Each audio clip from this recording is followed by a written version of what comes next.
Everybody, my name is Bart and I'm the manager of school programs with the York County History Center. Welcome to the Colonial Complex. Today we're going to talk about social status and slavery at the Horatio Gates House. So behind me is the Horatio Gates House. It is an awesome example of Georgian architecture. It was built in the mid-1750s by Joseph Chambers, a gentleman of Scotch and Irish descent. He came in and bought lot 120, which is where the property is located, and at that point in time, the Golden Plow Tavern already would have been here, so he was using that as a business, and he had built this house then next to it. And when you come here for a tour, one of the things we really highlight is we kind of do some comparing and contrasting. We're looking at a typical middle-class German home versus a very upper-class English home, and as you go inside, it's night and day difference. So one of the really cool features about a Georgian home is a central hallway. Everything is symmetrical off of that. The rooms are very large. They have high ceilings, and every room has its own fireplace. And as we go inside, we're going to talk about kind of how the social norms of the day worked out. And my hope was I was going to bring you in from the front entrance, but Market Street's just a little bit too noisy and crowded, so we're going to sneak in the back door. And the first room we're going to enter is into the parlor. Come on in, let's go take a look.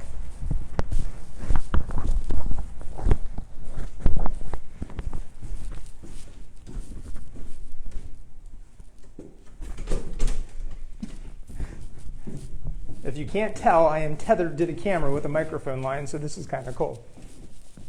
All right. Welcome to the Formal Parlor. And what would happen is if you would come to visit during the 1700s, it's all about your status, who you're going to impress, how you impress them. So if you were to come to the front door and you were brought in and brought into the parlor, they're telling you right up front, you are someone that's very important. They're trying to make an impression upon you. So what would happen is this room is obviously for proper entertaining. And the way it's set up is, they would take advantage of the daylight. Furniture can be moved around a little bit. That's why we had the chair rails along the side so they don't scuff up the walls. But this is where you would do most of your entertaining and, your conversations and things like that. So this is obviously meant to impress. There's no doubt about that. So you would kind of have your typical things here. You might have a tea set. You might have a tea serving while you're having your conversations. You might have some drinks like that. You might do some of your formal correspondence at your desk, things of that nature.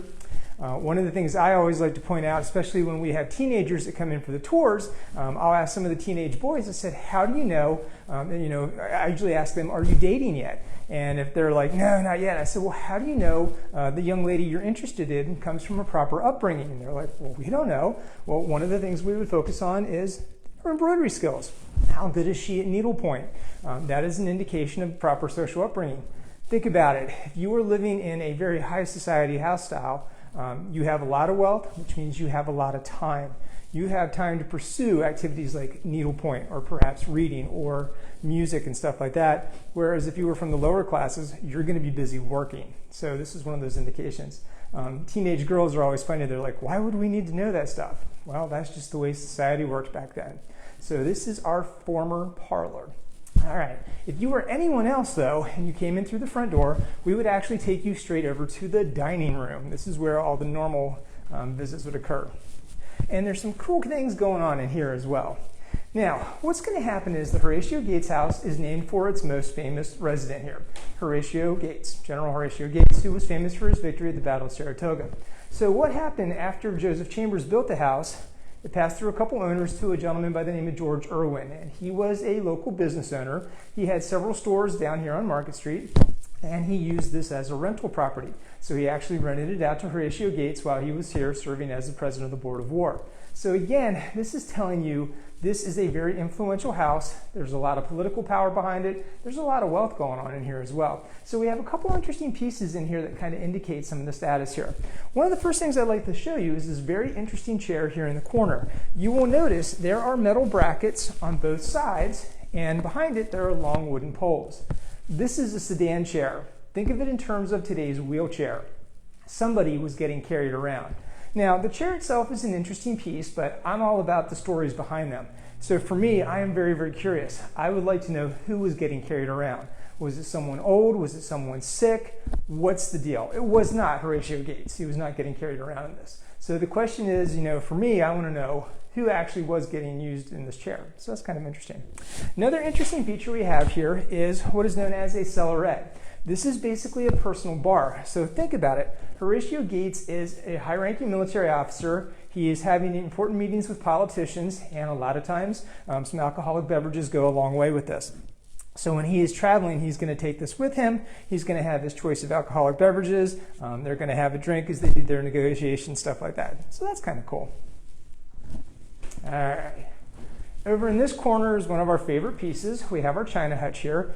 And again, this is going to be one of those things where China has to be imported, and it's going to come in at great expense. So again, it is a sign of status and wealth. And when you take a look at it, we have some very, very beautiful pieces, and that makes that kind of interesting. All right, so let's get into some of the more interesting topics here. When you take a look at the table, you will notice that we have several items here, and I want to basically draw your attention to one particular item right here. This white material that's right here on this plate.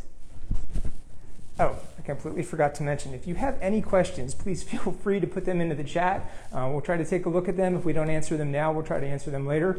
Please understand, by no aspects do I consider myself an expert, but we will do our best to answer any questions. So with that being said, what is this white material? And the usual responses are either salt or sugar. Well, it's not salt, it's sugar.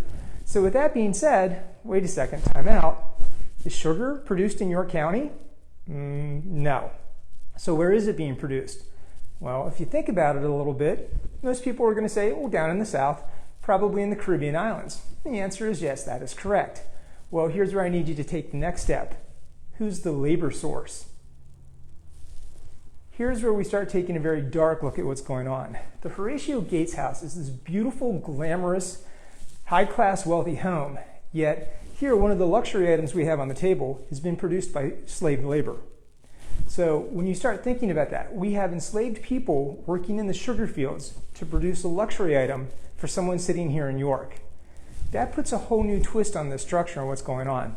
So when we actually look at the property records for George Irwin, who owned this property and rented it to Horatio Gates, on his tax records it actually indicates that he did have 2 enslaved people living here.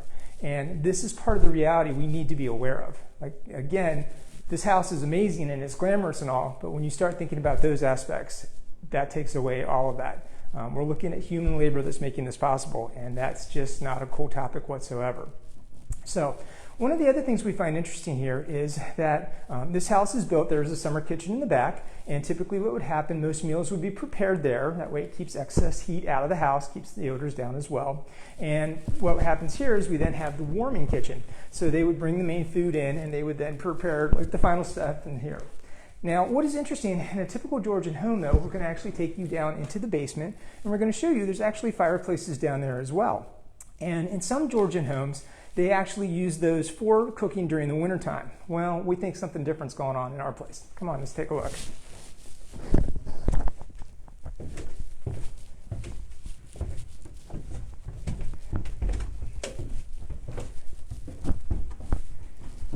All right, welcome to the basement of the Horatio Gates house. And this is one of the parts of the tour that drives me absolutely bonkers because there's a lot going on here that we just don't know about. And as you can see, we do have a small hearth down here. And based on our determinations, we really don't think this would have been big enough for preparing food. Well, what's the next logical assumption? Well, someone's living down here. And it's obviously not going to be the family members. So when you start thinking about it, this is where the enslaved people are going to be staying. And I'm going to have Christine kind of just pan around and take a look at this room. It is dark, it is dingy, it is damp. I had a young man on a tour, and his mom's like, would you want to stay down here? And he's like, no way. And I think that really kind of sums up what's going on here. This would not necessarily be the nicest setup. And it does just give you an entirely different perspective on what life would have been like here in the 1700s. And it makes you think about that. So some of the other details I could tell you about this basement is it has been flooded many, many times. Again, depending on your age, you might remember Hurricane Agnes in 1972. This basement would have been completely underwater at that point in time. Based on some of the historical records, we know there were other hurricanes that went through as well. So this has been flooded many, many times. But the fact that enslaved people were living down here, that's a hard pill to swallow. And it is one of those topics that is controversial, but we need to be aware of that and realize, you know, this was part of the American history. It's something we can't hide. It's something that needs to be discussed. And hopefully we can make good informed decisions based on what we learn. At this point, I'm going to say if you have any questions or comments, feel free to type those into the chat feature. If we see them coming in, we'll attempt to answer them now, and if not, we'll get back to you. As of right now, the museum will be opening to the public on April 1st, and we are super, super excited for that.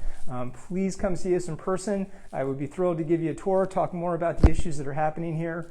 A lot of really, really cool things going on here.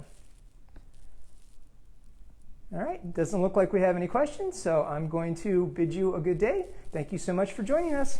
Bye.